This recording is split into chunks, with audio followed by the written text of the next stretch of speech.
Okay, so the other week, Braden did a little video showing how quick you could create an agent with Voiceflow. He got it in at around 7 minutes, I think. So I'm gonna set myself a challenge to do it in under 5 minutes. I actually think that it is completely doable with our prompt editor.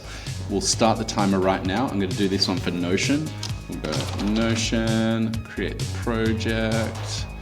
While that is happening, I'm gonna go to Notion, help and support. We're gonna go over to here. Okay, go over here. I'm going to, while we're doing this, I feel like I've lost a few seconds by getting myself a bit confused. Remove references for Acme Solutions. Okay, we're gonna do that, edit that. Okay, next we're gonna go to the sitemap finder. We've got the help and support thing, so we're gonna go Notion docker. You know what?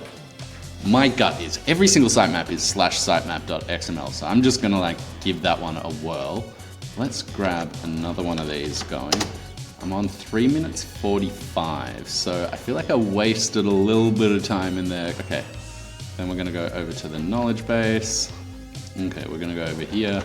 I'm gonna do /sitemap.xml. As you can see there, that's what it tells you to do. So, all right, sweet. We're going to need to do this in Google Sheets because I'm gonna need to create a blank spreadsheet.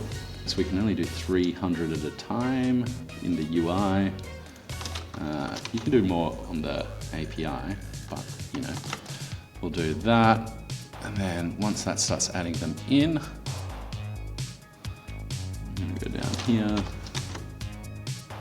Notion. Okay, so that seems to be going well. How's it going on the, okay, let's see. Let's just make sure. How do I assign tasks? All right, cool. So we're gonna go back over to this one over here. It's still going. Here we go. All right, we're gonna accept that. Okay, now let's go to give this one a test. All right, test your agent. Okay, what was the thing that I did before? How do I assign a task? A task for a dev to complete. I don't know. Okay, so it's giving me the thing to do. That's worked pretty good. Okay, so I have 51 seconds, well I had 51 seconds to go before I even ran that test. So I did that in like 4 minutes and 10 seconds. So really, Voiceflow is super fast. You can get stuff going. The new prompt editor helps that like ridiculously. And if you're a bit savvy, you get a few tabs going all at once, all that sort of thing. You can get something going like that. I hope you had fun watching, and yeah, I win, Braden. All right, catch you later, bye.